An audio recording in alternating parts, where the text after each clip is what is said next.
¿Cómo están? Qué gusto saludarlos. Los invitamos a este primer video podcast de Hogan Lovells en 2021.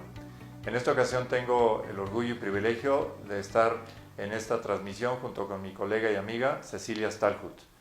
Y hemos decidido que en esta ocasión era importante platicar sobre el estado que guarda la regulación del cannabis en México. Un tema que importa porque para muchos sectores y para muchos grupos de interés es relevante cómo se ha ido avanzando. Sobre este particular me gustaría justamente que Cecilia nos pueda hablar de cómo está hoy en día este reglamento que recientemente se expidió y qué es lo que aborda en el mismo. Ceci, por favor. Muchas gracias, Juan Francisco. Igual es un gusto estar aquí hoy contigo. Y bueno, como bien sabes y saben todos, hubo muchas versiones de este reglamento con distintos alcances. Realmente esta, en mi opinión, es una de las versiones más conservadoras dentro de todo este universo que tuvimos. Y esto lo digo porque la regulación es exclusiva para materias primas, derivados farmacológicos y producto terminado. ¿A qué me refiero con producto terminado? Medicamentos, terapias, etc. Con ciertos fines, son fines también, los fines están acotados. ¿Cuáles son estos fines? La producción primaria, que se refiere a la producción de materia prima para el abastecimiento de investigaciones, de desarrollo de medicamentos, de desarrollo de derivados farmacológicos, la producción de semilla. También están dentro de los fines la investigación clínica, la investigación farmacológica, como ya lo dijimos, la producción y desarrollo de derivados farmacológicos y productos terminados, y finalmente el uso médico. El uso médico, ¿a qué se refiere? Bueno, desde la prescripción, el uso de estos productos y lo que ya veníamos viendo un poco dentro de este movimiento de cannabis, que es la importación para uso personal y uso médico o en terapias de ciertos medicamentos que aún no cuentan con registro aquí en México. Esto sigue una gran historia para llegar a este punto, hay muchos antecedentes y creo que tú eres el experto y el que nos puede platicar qué fue lo que originó que se publicara este reglamento, qué es lo que nos llevó a estar aquí el día de hoy. De acuerdo, Ceci, sí es importante recapitular y entender justamente de dónde proviene la emisión del reglamento. Este reglamento es el producto directo de una modificación a la Ley General de Salud en junio de 2017, en que en teoría había un espacio de 6 meses para que este reglamento se expidiera. Finalmente tardaron un poquito más de 6 meses, prácticamente 3 años, en lo que este reglamento finalmente fue expedido. Recordemos, sin embargo, que la apertura para esa modificación a nivel de ley fue resultado a su vez de un impulso por parte de la Suprema Corte de Justicia de la Nación, en que se resolvieron distintos amparos para determinar que era el momento oportuno de regular desde el punto de vista sanitario una sustancia como la cannabis y dejar de hacerlo como una sustancia prohibida que estuviera sancionada penalmente en lo que se conoce formalmente como el esquema prohibicionista de las drogas. Entonces, ese giro en la Corte, que empezó en noviembre de 2015, eventualmente impulsó a que la legislatura estuviera de acuerdo en que había que abrir un espacio inicialmente en materia de investigación, en materia terapéutica, en materia médica, y que la política pública eventualmente se implementara a través de este reglamento, que, insisto, guardó prácticamente 3 años de reposo, pero finalmente se expide, con un carácter restrictivo, como el que señala Ceci, con un carácter hasta cierto punto conservador, pero abre la puerta a que abandonemos la prohibición y entremos en un esquema de plena regulación. Eso me da pauta para preguntarte, Ceci, ¿realmente cuándo va a entrar o de qué manera vamos a sentir el impacto de que el reglamento ya esté en vigor? Correcto, sí. Aun cuando el reglamento entró en vigor el 13 de enero del 2021, es decir, un día después de su publicación, los efectos o ya la materialización de este reglamento no la vamos a ver de manera inmediata.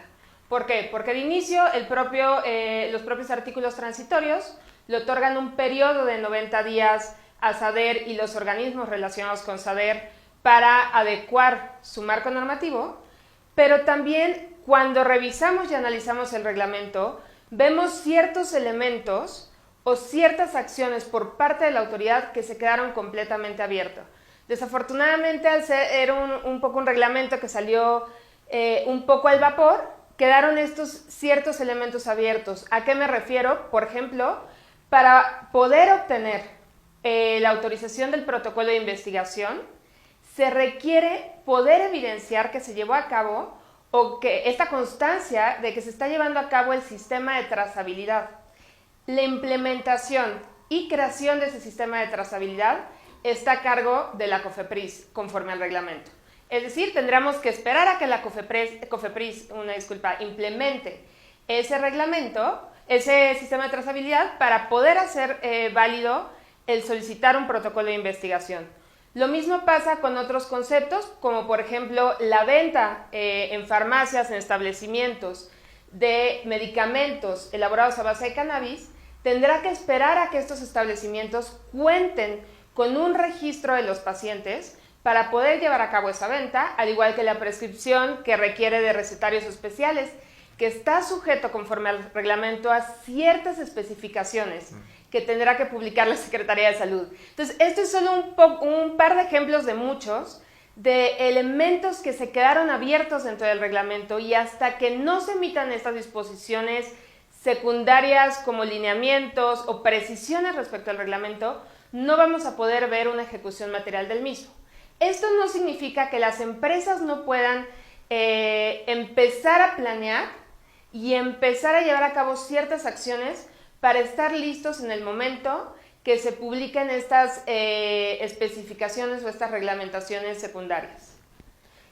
Qué bueno que señalas esto, Ceci, para que entendamos exactamente cómo se va a desplegar. Y la pregunta entonces ahora sería, ¿qué pasa con las formas en que se podría pensar hacia adelante en la importación, en la fabricación, en la distribución de materia prima, de derivados farmacológicos o de medicamentos derivados de cannabis, justamente? ¿Cuándo podremos ver que esto empiece a funcionar? Esperaríamos que en los próximos 6 meses, si no es que para final del año, ya empecemos a ver los primeros permisos. Con permisos me refiero a permisos distintos a los que ya veníamos viendo para uso personal y uso médico, y posiblemente las primeras solicitudes de registro sanitario y de protocolos de investigación. No así los primeros registros sanitarios. La verdad es que no creo que estemos preparados y que la COFEPRIS en este momento tan complicado esté preparada para ya emitir registros sanitarios para este tipo de medicamentos. Posiblemente sea a principios del próximo año que veamos los primeros registros. Con esa indicación que nos hace Ceci, quizá lo que corresponde es señalar justamente cuáles son esas autoridades que van a intervenir, porque por un lado tú bien señalas que está la Secretaría de Salud y concretamente COFEPRIS como la principal encargada de que este tema de licencias, permisos, autorizaciones puedan llegar a ser emitidas. Pero hay que pensar también que esto va a tener impacto con otras autoridades. Hay temas en materia de etiquetado, hay temas en materia de consumidor, hay temas, por ejemplo, que las autoridades aduanales van a tener que intervenir necesariamente para verificar si los permisos y en las fracciones arancelarias correspondientes hay la simetría para que esas actividades se puedan llevar a cabo. Así es que tenemos claramente una paraguas, digamos, en la cual la Secretaría de Salud y concretamente COFEPRIS intervienen, pero hay intervención de otra serie de autoridades que también van a tener una incidencia en que este mercado, a partir de estas fechas ya regulado, pueda tener un despliegue de mucho mayor orden, y la premisa es justamente que lo que el Estado dejó de regular y había cedido a la delincuencia, sea ahora el Estado el que implementa todas estas políticas en beneficio, obviamente, de tener un esquema de salud robusto y disposiciones que ataquen el tema de salud pública, como se ha hecho ya en otros países con éxito. Completamente de acuerdo. Como bien señalas, va a haber autoridades como la propia SADER o la SENACICA que van a tener un papel prioritario también en esta regulación, sobre todo por lo que respecta al tema de las semillas. Y ahora creo que la pregunta que todo el mundo está esperando y lo que no queda del todo claro, Juan Francisco, ¿crees que con la publicación de este reglamento ya se puede decir que la marihuana está regulada en México? Magnífica pregunta, porque en efecto hay una situación, digamos, que hay que explicar con mucho cuidado. El reglamento tiene un alcance acotado a temas terapéuticos, medicinales y de investigación. El reglamento no toca ningún otro uso, como podría ser precisamente usos lúdicos o personales. Esos no están incluidos en el reglamento, no son materia del reglamento. Recordarán que hay jurisprudencia obligatoria expedida por la Corte, en base a la cual hay una serie de solicitudes que han derivado en permisos expedidos a personas en lo individual, y esas personas gozan del beneficio justamente del amparo. No ha sido una regulación general. Existen iniciativas hoy en día que están pendientes en el Congreso, cuya virtud sería justamente entrar a regular todos los demás aspectos de cannabis, incluyendo usos lúdicos y personales, pero que hoy en día todavía no están cubiertos. Son proyectos, eventualmente estamos seguros que llegarán a una determinación por parte del legislativo, porque, repito, los alcances de la jurisprudencia solamente han tenido efectos para aquellos quejosos, las personas que han acudido a pedir la protección de la justicia federal y que en virtud de ello gozan hoy en día de un permiso como tal. Pero esto habrá que, insisto, esperar quizá algunas semanas, un par de meses, en lo que la legislatura actúa sobre el particular. La pregunta entonces que yo te haría en este particular, Ceci, es ¿cómo es que el reglamento abarca unos productos y cuáles no? ¿De qué manera podríamos establecer con mayor certidumbre cuál es el alcance del reglamento? Claro, mira, la forma más fácil es separar entre usos médicos e usos industriales. Lo que quedó completamente fuera del reglamento es, como ya lo referiste, el autoconsumo y todos los elementos y todo lo relacionado al autoconsumo, porque también está la siembra, etcétera, y los productos con usos industriales. Aquí entra desde el cáñamo como una fibra para ciertos productos textiles, pero con más importancia o relevancia, productos cosméticos, suplementos alimenticios, remedios herbolarios. De hecho, este es el único producto que excluye de manera clara y expresa el reglamento los remedios herbolarios, cosméticos, etc. ¿Y por qué es importante el hecho de hacer esta distinción? Porque, como bien sabemos, cuando se hizo la modificación de la Ley General de Salud, muchos de estos productos quedaron en un limbo. ¿A qué me refiero con un limbo? Es que no es que estuvieran o que estén de manera ilegal en el comercio o en el país, como mucha gente se refiere, sino de cierta forma quedaron desregulados. Pero al quedar desregulados, no hay una claridad respecto a qué sí se puede hacer, qué no se puede hacer, y sobre todo, que es lo más importante, bajo qué condiciones y características se puede hacer. Es decir, de qué manera se va a garantizar la seguridad de ese tipo de productos para que un consumidor que decide ponerse una crema a base de cannabis pueda tener la certeza de que se trata de un producto seguro. Entonces, bueno, toda esta parte quedó fuera, desafortunadamente, y es un tema que vamos a tener que esperar a que se regule en algún otro ordenamiento, tal vez en el Reglamento de Control Sanitario de Productos y Servicios, algún tema así que pudiéramos modificar. Y en consecuencia, lo que tenemos regulado ahorita, como ya lo dijimos, son materia prima, derivados farmacológicos y producto terminado que tenga fines de producción, de investigación, de desarrollo o manufactura de terapias terminadas o productos terminados y uso médico. Y Juan Francisco, yo quiero regresar un poquito a este tema que comentábamos dentro de si ya la marihuana está legalizada en México o no, que ya nos lo respondiste. Entonces, en este sentido, lo que me gustaría saber es dónde radica o para ti, ¿cuál es la importancia de legalizar la marihuana en México y principalmente el autoconsumo? Muy buena pregunta, o preguntas diría yo. Es importante lo que tú señalas porque hay que hacer un estudio, digamos, histórico incluso, de cómo se ha venido desempeñando esta prohibición y cómo se ha venido modificando en el tiempo, y el reglamento obviamente es una parte de un andamiaje mucho más amplio. Hay que recordar que la prohibición que se enarbola principalmente en la Ley General de Salud y en anexos donde se cataloga a la marihuana, digamos, como un estupefaciente, entra en esta transición a través de la modificación en materia terapéutica, medicinal y de investigación, pero hay que hacer una serie de cambios adicionales.